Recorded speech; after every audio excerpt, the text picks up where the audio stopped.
आता वाढ होईल परत, मग ते विक्रम काळे हात वर करतायत, मग प्रसाद लाड आहे, विरोधी पक्षनेते, माननीय विरोधी पक्षनेते, मुख्यमंत्री उपमुख्यमंत्री सगळे बसले. 4:30ची वेळ होती आपली, 4:38 झाली. सगळ्या पक्षांच्या गटनेत्याला आणि सदस्यांना बोलण्याची मी संधी दिलेली आहे. तथापि आपण सगळ्यांना जर संधी देत राहिलो तर आपल्याला आणखी, जसं आशिषजींनी सांगितलं तसं सगळ्यांना बोलायचंय, म्हणून आता कुठेतरी कन्क्लूड केलं पाहिजे. माननीय विरोधी पक्ष सभापती महोदय,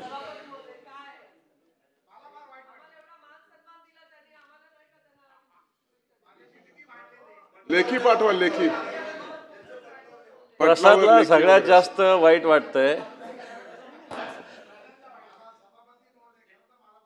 आपण संध्याकाळी बोलू. लेखी द्या ना, लेखी द्या. सभापती महोदय, हा, नाही आम्ही भेटून घेऊ. सभापती महोदय,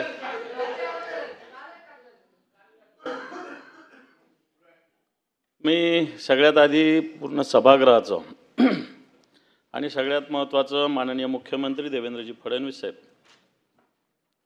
दोन्ही उपमुख्यमंत्री माननीय एकनाथजी शिंदे साहेब, अजितदादा, आमचे पक्षप्रमुख, या सभागृहाचे सदस्य, राज्याचे मुख्यमंत्री माननीय उद्धवजी ठाकरे साहेब, त्याचप्रमाणे प्रवीणजी दरेकर, सतीश पाटील, शशिकांतजी शिंदे, अनिल परबजी, आशिषजी शेलार, या सगळ्यांनी माझ्याविषयी खऱ्या अर्थानं सद्भावना व्यक्त केल्या.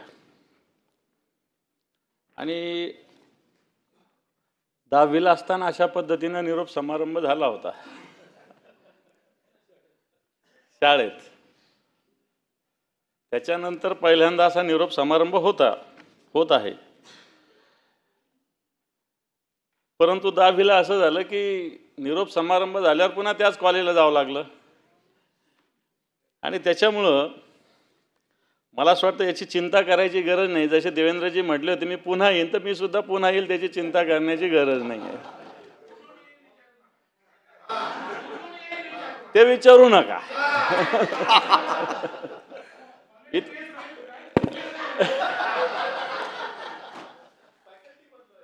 आणि मी सगळ्यात महत्त्वाचं सगळ्यांनी एक सांगितलेलं आहे की मी एक कार्यकर्ता आहे, मी एक शिवसैनिक आहे. त्याच्यामुळे आत्ता दीड महिन्यापूर्वी विराट कोहली रिटायर्ड झाले, रोहित शर्मा रिटायर्ड झाले. पण त्यांनी फक्त सांगितलं की आम्ही कसोटी खेळणार नाही, बाकी वन डे आणि 2020 खेळणार. तसं मी फक्त इथे येणार नाही, बाकी माझ्या सगळ्या मॅचेस चालू राहतील सभापती महोदय. त्याच्यामुळं मी सगळ्या पदावर, पण सगळेजण हे विसरले की मी शिवसेनेचा नेता सुद्धा झालो आता. आणि शिवसेनेत पक्षप्रमुखानंतर नेता हा एक महत्त्वाचा असतो. आणि तो फार कमी वयात मला संधी मान्य पक्षप्रमुखामुळं उद्धवजी ठाकरे साहेब. कारण एवढे ज्येष्ठ नेते मधुकर दादा असतील, दिवाकरजी रावते साहेब असतील, लीलाधर डाके असतील, दत्ताजी साळवी साहेब असतील, खैरे साहेब असतील, मनोहर जोशी सर, सुधीर भाऊ, प्रमोदजी नवलकर या सभागृहाचे राहिलेले. आणि या पंक्तीत मला असं वाटतं ते एवढे ज्येष्ठ असताना झाले. आम्ही तर त्या मानाने फार कमी कालावधीत या जबाबदारीवर पोहोचलेलो आहे सभापती महोदय.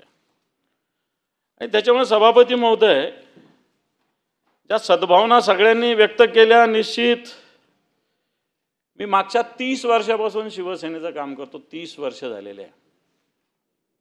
आणि निश्चित इथं चंद्रकांत दादा बसलेले, गिरीश महाजन बसलेले. दादा विद्यार्थी परिषदेचे राष्ट्रीय सरचिटणीस होते. आणि त्या काळात दादा राष्ट्रीय सरचिटणीस असताना काश्मीरचं आंदोलन चालू होतं सभापती महोदय.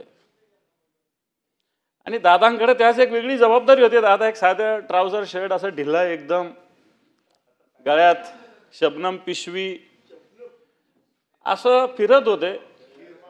आणि त्या काळामध्ये देशामध्ये एक वेगळ्या प्रकारचं वातावरण असताना आमच्यासारखे काही पोरच शब्द वापरता येईल असे त्यांनी पकडलेले होते सगळे, बरोबर ना दादा? आणि मग त्यावेळेस ते काय करत होते मी सांगणार नाही, आणि आम्ही काय केलं तेही सांगणार नाही, कारण काश्मीरचं आंदोलन होतं. परंतु मला एक अभिमान आहे की जेव्हा तिरंगा फडकवायला जेव्हा श्रीनगरला मुरली मनोहर जोशी गेले होते त्याच्यामध्ये मी सुद्धा होतो सभापती महोदय.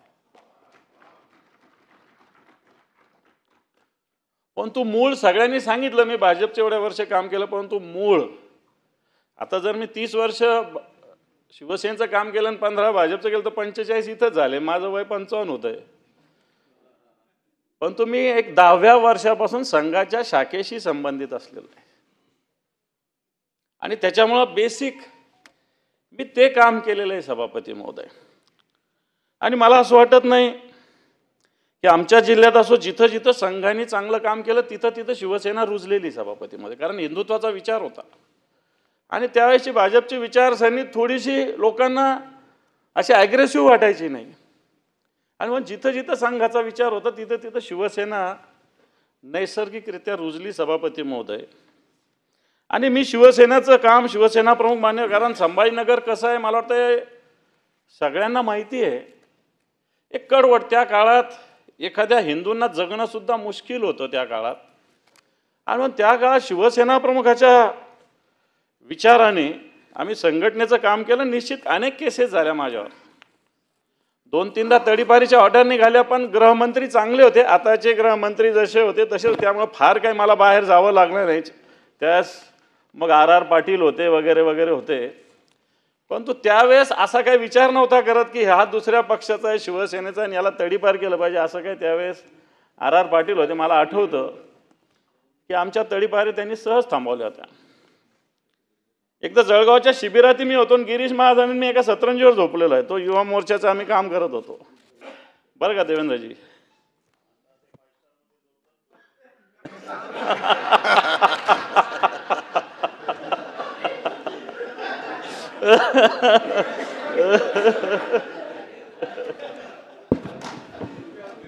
सभापती महोदय, पण हे सगळं होत असताना मला एक प्रसंग सांगावा लागेल सभापती महोदय. माननीय शिवसेना प्रमुखांकडे एकदा इसवी सन 2000 साली आम्हाला बोलवलं होतं, म्हणजे 25 वर्षापूर्वी. आणि आमच्या शहराचा काही शहर प्रमुख ठरवायचा होता. आणि त्यावेळेस शिवसेना प्रमुख मुलाखत घेऊन अशा पद्धतीनं नियुक्ती करायचे. माझी 2004ला जिल्हा प्रमुख त्यांनी मुलाखत घेऊनच नियुक्ती केलेली आहे.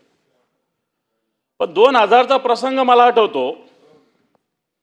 आमच्या शहरातले 2 जणांना शिवसेना प्रमुखांनी बोलवलं होतं शहर प्रमुख करण्यासाठी. आणि त्यावेळेस थोडंसं आमच्या इथं राजकीय वातावरण खैरे साहेब रावते साहेब असं चालू होतं. आणि आम्ही दोघं गेल्या गेल्या शिवसेना प्रमुखांनी आम्हाला विचारलं, का रे तुम्ही खैरेंचे का रावतेंचे? आम्ही घाबरलो. असा प्रश्न विचारला. साहेब आम्ही म्हटलं आम्ही ना खैरे साहेबांचे ना रावते साहेबांचे, आम्ही तुमचे आहोत.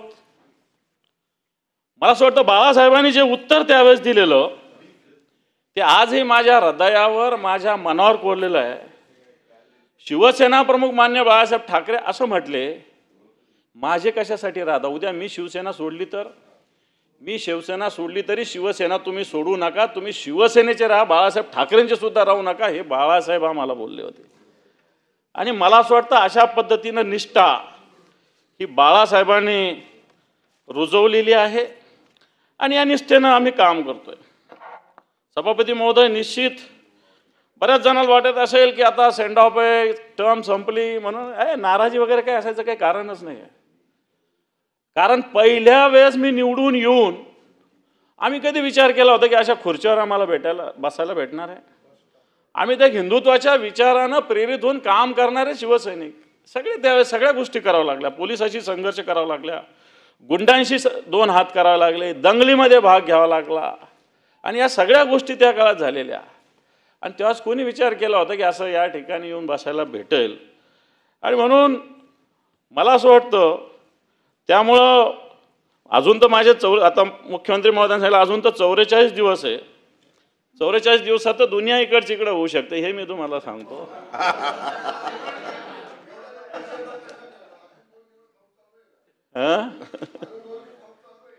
आता ते मुख्यमंत्री महोदयांनी सांगितलं आज घ्या म्हणून. पण मला असं वाटतं त्याच्यामुळं लोकप्रतिनिधी असणं हे जरी महत्त्वाचं असलं तरी मला असं वाटतं जनतेचं काम असेल, इतर कार्यापासून समाज हा एक मोठा आहे, बाहेरचं जग हे फार मोठं आहे. तर मला असं वाटत नाही की मला या फार विषयाची चिंता आहे, कारण सातत्यानं एवढ्या दिवस संघटनेत काम करत असताना मी तसा संघटनात्मक पिंड असणारा एक कार्यकर्ता, एक शिवसैनिक आहे. आणि म्हणून मला मागच्या काळामध्ये निश्चित वेदना झाल्या, ज्या ज्या गोष्टी झाल्या त्याच्यामुळे वेदना झाल्या. वेदना होत असताना मला एक उदाहरण माझ्या आईचं आठवतं की लहानपणी एकदा मला एक जणांनी मारलं होतं विट्टी दांडू खेळत असताना. फडणवीस साहेब, एक जणांनी मला मारलं आणि मी रडत घरी गेलो. आताची आई असती आशीजी तर तिनं त्याला मलमपट्टी लावली असती, माझ्या आईनं मला आणखी मारलं. मी म्हटलं का मारते? म्हणे तू मार खाऊन घरी कसा आला? त्यांनी 2 दांडे मारले होते दादा, मी जाऊन त्याला 6 दांडे मारले आणि आत्तापर्यंत कधी मार खाऊन घरी गेलेलो नाही, हेही तुम्हाला सांगतो. येणाऱ्या काळात त्याचा मार खाऊन घरी जाणार नाही, मारूनच घरी जाईल. हा माझ्या आईनं मला दिलेला संस्कार.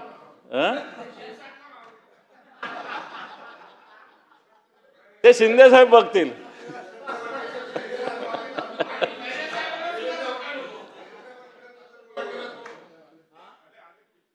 मला असं वाटतं मी आता सगळ्यांनी सांगितलं की मी विचारानं सगळ्या गोष्टी करेल. त्यावेळेसचं वातावरण वेगळं होतं, परंतु मला एक अभिमान आहे की ज्या विरोधी पक्षनेते म्हणून गप्र प्रधान रासू गवई, मान्य शरद पवार साहेब, नितीन गडकरीजी, प्रमोद नवलकर साहेब आणि मेन उत्तमराव पाटील. मी उत्तमराव पाटलांच्या बरोबर सुद्धा त्यावेळेस आम्ही थोडंसं काम केलेलं आहे. आणि म्हणून उत्तमराव पाटलांसारखे नेते या सगळ्या विरोधी पक्ष नेता म्हणून ज्यांनी जबाबदारी पार पाडलेली आहे. मी निश्चित दादा इथं आहे, मी विद्यार्थी परिषदेचं पण काम केलेलं आहे त्या काळात काश्मीर आंदोलनामध्ये निश्चित. आणि याच्यात सगळ्यात महत्त्वाचं, जसं सभागृहामध्ये सगळे लोक वेगवेगळ्या पद्धतीनं बोलताय, मागच्या काळात जी निवडणूक झाली या निवडणुकीत मी शिवसेना भारतीय जनता पार्टीचा उमेदवार होतो आणि मला असं वाटतं तोही किस्सा सांगायला काही हरकत नाही. ही निवडणूक असताना 2-3 महिन्यापूर्वी एकदा उद्धवजी ठाकरे साहेबांचा फोन आला आणि ती इलेक्शन कधी अंबादास असं त्यांनी विचारपूस केली. असंच कुठेतरी ग्रामीण भागात दौऱ्यावर मी होतो. मी म्हटलं साहेब 2-3 महिन्यांना आहे. साहेबांनी मला विचारलं, मला वाटतं मिलिंद नार्वेकर पण इथं असतील, त्यांच्या फोनवरून फोन आला होता. नाही आहे. आणि ती इलेक्शन तू लढतो का अशा प्रकारचा प्रश्न सभापती महोदय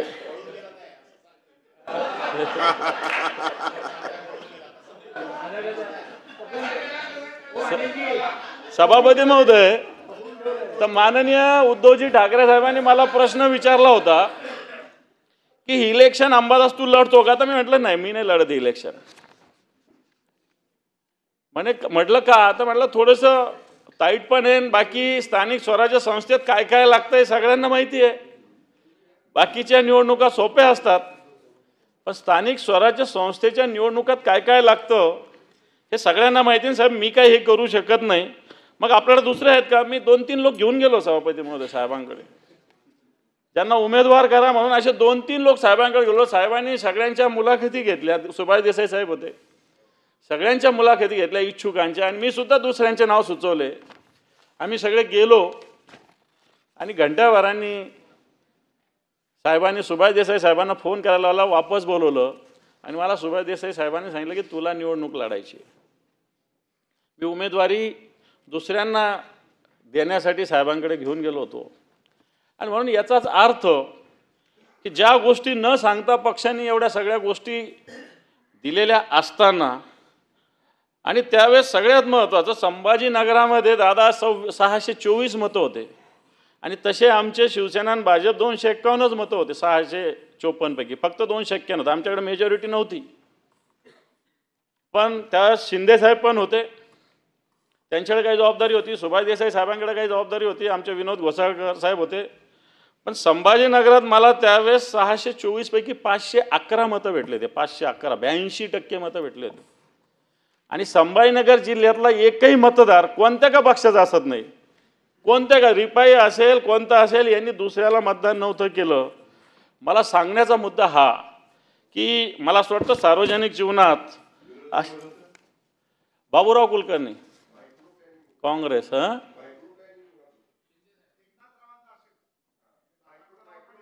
मायक्रो प्लॅनिंग प्रत्येकाला जबाबदार आहे. मी शिंदे साहेबांचे नाव घेतलं ना, पण माननीय उद्धवजी ठाकरे साहेबांनी उमेदवारी दिली होती आणि मला चांगलं माहिती आहे देवेंद्रजींनी सुद्धा काय सजेशन दिलं होतं हेही मला चांगलं माहिती आहे. त्या सगळ्या गोष्टी इथं बोलण्याची काही गरज नाही. देवेंद्र फडणवीस साहेब तेव्हा मुख्यमंत्री होते, दादा प्रदेशाध्यक्ष होते. या सगळ्या गोष्टी त्यावेळेस कशा पद्धतीनं केलं हे मला चांगली त्याची माहिती आहे, जाणीव आहे.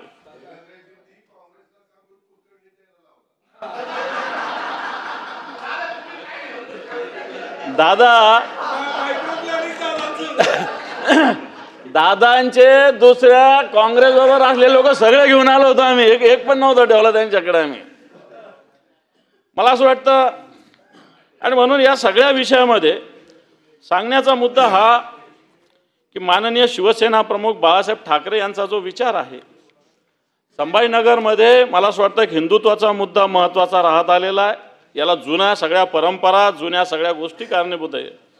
परंतु विरोधी पक्षनेता म्हणून काम करत असताना जे जवळपास 1071 दिवस मला आजपर्यंत झाले, यातल्या सभापती महोदय मी राज्यातल्या 35 जिल्ह्यात दौरा केला. जवळपास 431 दिवस मी दौरा केला. 1071 पैकी 431 दिवस मी 35 जिल्ह्यात दौरा केला आहे आणि जवळपास 2,40,000 किलोमीटरचा प्रवास मी या दिवसामध्ये केला आहे सभापती महोदय. या सगळ्याच्यामध्ये जवळपास 2.5 लाख किलोमीटरचा प्रवास, कारण अजून 44 दिवस बाकी आहे, त्याच्यामध्ये आणखी 5-10 हजार किलोमीटर तर मी सहज फिरून गेलो. आणि म्हणून मला असं वाटतं विरोधी पक्ष नेता झाल्यानंतर सातत्यानं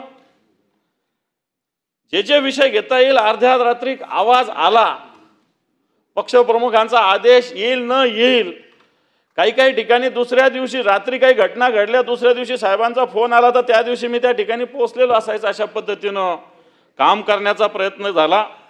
महाराष्ट्राच्या सगळ्या जवळपास 35 जिल्ह्यात फिरत असताना मराठवाड्याचा विकास हा ध्यास सातत्यानं ठेवण्याचा प्रयत्न मी केलेला आहे. सभापती महोदय, फिरत असताना अनेक आठवणी येतात, अनेक प्रसंग येतात, परंतु मी या सगळ्याच्यात विरोधी पक्षनेते ज्याच्यात मोठे प्रकल्प किती येत असतील, जात असतील, मोठ्या घोषणा सरकार स्वीकारत असेल, नाही स्वीकारत असेल, परंतु श्रीरामपूरमध्ये असताना एक माझ्या आयुष्यातली एक छोटीशी घटना घडली, परंतु ती अतिशय रिमार्केबल आहे की एक मच्छिंद्रनाथ गंगाधर भागवत नावाचे बेलापूर तालुका श्रीरामपूरचे एक 88 वर्षाचे ग्रस्त होते सभापती, 88 वर्षाचे. आणि 28 वर्षापासून 7/12 वर त्याच्या जमिनीची नोंद घ्यावी म्हणून 28 वर्षापासून चक्रा मारत होते. कळकट मळकट कपडे होते, चष्मा एवढा जाड होता, तोंड धुतलेलं नव्हतं, अतिशय वाईट अवस्थेत हे नागरिक मला भेटायला आले. आणि सभापती महोदय, मी माझ्या शिवसेना स्टाईल तिथल्या तलाठ्याला फोन लावला, 10 मिनिटात इथं ये म्हटलं. त्याने उत्तर असं तसं द्यायचा प्रयत्न केला, पण मी त्याला 10 मिनिटात ये म्हटलं आणि त्याला सांगितलं इथं स्टेजच्या मागे बस आणि 10 मिनिटात 7/12 तयार करून दे. मुख्यमंत्री महोदय, खरोखर 10 मिनिटात 7/12 बनला, जो 28 वर्ष झालेला नव्हता. आणि त्याचे जे अश्रू आले, मला असं वाटतं हीच कामाची पावती आहे. पण हेही सांगण्याचा मुद्दा आहे की एवढ्या कामाला एखाद्या नागरिकाला 28 वर्ष फिरावं लागतं दादा, हा पण एक महत्त्वाचा मुद्दा आहे.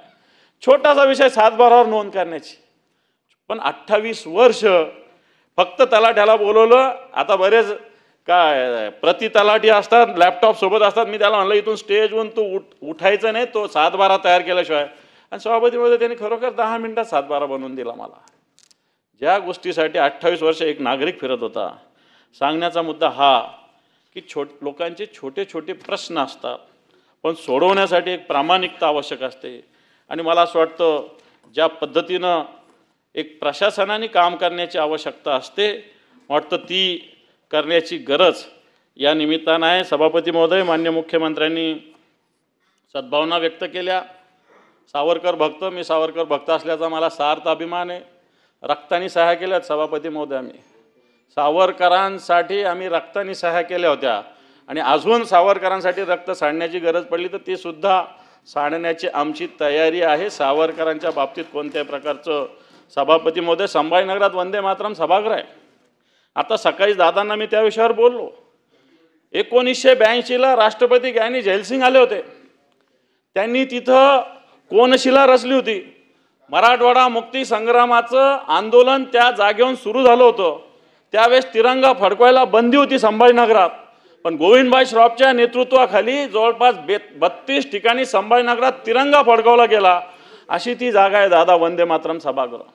आणि म्हणून हे वंदे मातरम सभागृह आम्ही सातत्यानं जवळपास 30-35 वेळेस आंदोलनं केली, त्याच्यासाठी जेलमध्ये गेलो आणि शेवटी मला असं वाटतं 2014ला याला मान्यता झाली. आणि हे वंदे मातरम सभागृह उदय सामंत त्या खात्याचे मंत्री उच्च तंत्र शिक्षणाचे झाले. बऱ्याच दिवस पेंडिंग असलेलं काम निश्चित काँग्रेसच्या काळात मंजूर झालं होतं, पण तो पूर्ण झालं नव्हतं. मागच्या काळात उद्धवजींच्या सरकारच्या काळात हे वंदे मातरम सभागृह पूर्ण झालं आणि नंतर दादांनी येऊन त्याचं उद्घाटन सभापती महोदय केलेलं आहे. संभाजीनगरच्या नामांतराविषयी अनेक आंदोलन झाली, जेल झाली.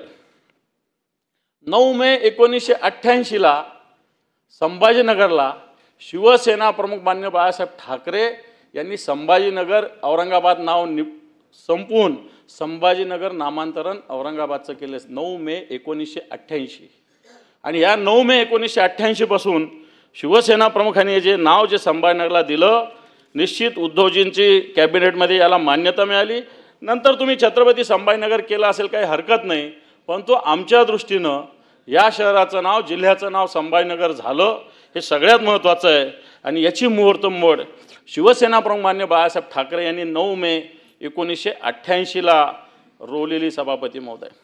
आपण सभापती महोदय दादा पण बोलले. दादांबरोबर विरोधी पक्षनेता म्हणून काम करण्याची बऱ्याच दिवस मी काम केलं. काम करत असताना दादांच्या बऱ्याच गोष्टी शिकायला आल्या. टापटीपणा असेल, वेगळं असं डिसिप्लिन असेल, दादांची निश्चित त्यांच्यासोबत काम करताना मी दादांच्या बऱ्याच गोष्टींचा स्वीकार करण्याचा प्रयत्न केला. हो ना, अजित दादांचाच बोलतो. विरोधी पक्षनेते तेच होते, हे दादा कुठे विरोधी पक्ष. शिंदे साहेबांनी सांगितलं की पूर्णविराम, स्वल्पविराम.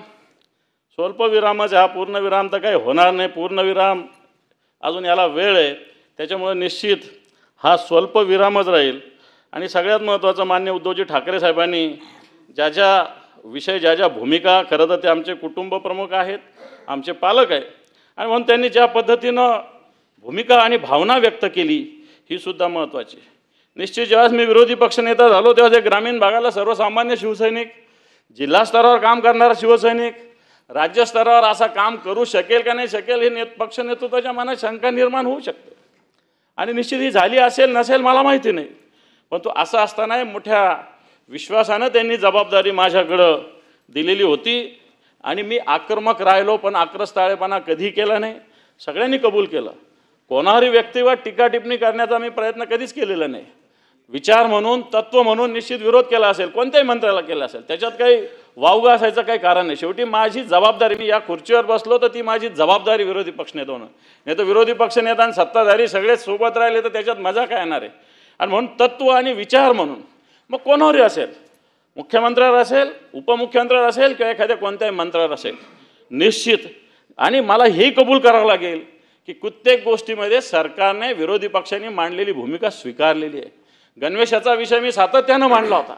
मान्य फडणवीस साहेबांनी ताबडतोब त्याच्यामध्ये निर्णय घेतला. यावर्षीपासून पॉलिसी चेंज झाली. असे अनेक विषय सांगतायत. इन्शुरन्स, शेतकऱ्यांना गोपीनाथ मुंडे इन्शुरन्सची योजना असेल, अब्दुल सत्तार आणि आम्ही सोबत असायचो तेव्हा कृषी मंत्री असताना. त्यांना सांगितलं की इन्शुरन्स कंपनीचे घरं भरण्यापेक्षा आपल्या तहसीलदाराला अधिकार दिला पाहिजे. आणि नंतर सरकारने, कॅबिनेटने त्याच्यामध्ये सुद्धा ह्या योजना बदलण्याचा सभापती महोदय निर्णय घेतलेला आहे. म्हणून सभापती महोदय, निश्चित विरोधी पक्षनेता म्हणून काम करत असताना काही जणांना एखाद्याच बोललो असेल, काही ह्याला असेल, परंतु माझा उद्देश सगळ्यात महत्त्वाचा, आपला महाराष्ट्र हरायलेला आहे. आपला महाराष्ट्र महत्त्वाचा आहे. आपल्या महाराष्ट्राचा स्वाभिमान महत्त्वाचा आहे. आपल्या महाराष्ट्राचा विकास महत्त्वाचा आहे. आणि म्हणून त्या हेतूनं मला असं वाटतं एखाद्यावर टीका केली, टिप्पणी केली तरी त्याला काही घाबरण्याची गरज नाही. सभापती महोदय, अशी जी शेलार यांनी पण तत्परता, तडप, तात्विक आणि तलवार आम्हाला शिवसेना प्रमुखांनी शिकवली सभापती महोदय. त्या काळामध्ये हिंदुत्वासाठी गल्लोगल्ली अशी शिबिरं व्हायची सभापती महोदय. शिवसेना प्रमुख मान्य बाळासाहेब ठाकरे यांनी काही लोक संभाजीनगरला पाठवले, ते नंतर आम्ही आमच्यातले लोक तयार केले आणि ही तलवार अन्यायाविरुद्ध उचलण्यासाठी शिवसेना प्रमुखांनी खऱ्या अर्थानं आम्हाला शिकवली. आणि म्हणून ही तलवार ज्या वेळेस या समाजात उचलायची गरज पडेल मग ती उचलण्याची शिकवण या हिंदुत्वाच्या विचारानं सातत्याने दिली. तत्परता, तडप आणि तात्विकता तर असलीच पाहिजे. विदाऊट तात्विकता कोणती गोष्ट करण्यासाठी मला असं वाटतं मजा येऊ शकत नाही.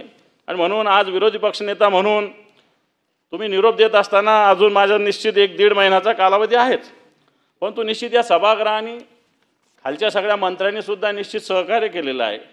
सातत्यानं सगळ्यांनी एकमेकांना सांभाळून घेण्याचा प्रयत्न केला आहे. सातत्यानं सगळ्यांनी महाराष्ट्राचा विकास हा उद्देश समोर ठेवलेला आहे. आणि मला वाटतं आपल्या महाराष्ट्रापेक्षा काही मोठं नाही आहे. आणि म्हणून मला असं वाटतं मी निश्चित समाधानी आहे. समाधानी होत असताना जे कार्य या खुर्चीवर बसून झालेलं, ही तर खुर्ची नाही, ही जबाबदारी मी समजतो. ही काय खुर्ची थोडी, ही जबाबदारी आहे.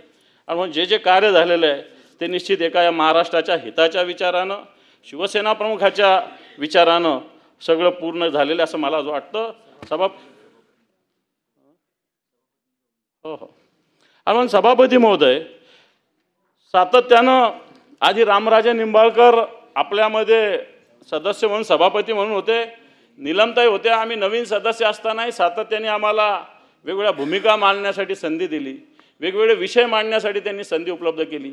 आपणसुद्धा निलमताई होत्याच, आपणसुद्धा अतिशय खेळीमेळीनं मागच्या अधिवेशनापासून, आपण नागपूरच्या अधिवेशनापासून आपण काम करताय. निश्चित आपणसुद्धा खेळीमेळीनं हे सगळं अधिवेशन पार पाडतोय. मला असं वाटतं आज आपल्या मातोश्री आल्या होत्या, वरती मला दिसल्या होत्या, पण काही बोलायला आपल्याला संधी मिळाली नाही. आणि म्हणून त्यावेळेस मला असं वाटतं आई ही सगळ्यात महत्त्वाची असते. आणि म्हणून शिवसेना प्रमुखाचा विचार या सगळ्या गोष्टी निर्माण झाल्या असतात. माझी आई एक कडकपणे सोबत राहिली. एखाद्या वेळेस माझ्या मनात सुद्धा एखाद्या वेळेस असं काही थोडं बहुत इकडं तिकडं झालं तरी मला असं वाटतं जसं बैलाला आपण जू किंवा व्यसन म्हणतो तसं सातत्याने माझ्या आईच्या ताकदीनं आम्हाला लावलेलं आहे. आणि मला असं वाटतं त्याचा सार्थ अभिमान मला आहे. आणि म्हणून आज ही जबाबदारी पार पडत असताना आपल्या सगळ्यांचं सहकार्य, सभापती महोदय, राज्याचे मुख्यमंत्री, उपमुख्यमंत्री, आपले राज्यपालसुद्धा सातत्यानं या संदर्भात मदत करत असतात, सहकार्य करत असतात, बोलत असतात. मला असं वाटतं पहिले राज्यपाल आहे की सगळ्यांशी संपर्कात असतात. आणि म्हणून मी राज्यपालांचाही आभार मानतो. मी सातत्यानं त्यांच्या संपर्कात असतो. आणि म्हणून राज्यपाल असतील, मुख्यमंत्री असतील, दोन्ही उपमुख्यमंत्री असतील, या सभागृहाचा मी मनपूर्वक आभार मानतो. आणि हे सगळं करत असताना मला असं वाटतं आपल्या इथले सगळे कर्मचारी, मग साधा शिपाई असेल आपले सगळे सिक्युरिटी असतील, आपले विधानमंडळातले सगळे सचिव असतील, सातत्यानं सहकार्याची भूमिका सगळ्यांनी घेतलेली आहे. मी त्यांचंसुद्धा मनपूर्वक आभार मानतो, आपलं आभार मानतो. आणि निश्चित देवेंद्र फडणवीसांचं वाक्य देतो, मी पुन्हा येईन. धन्यवाद.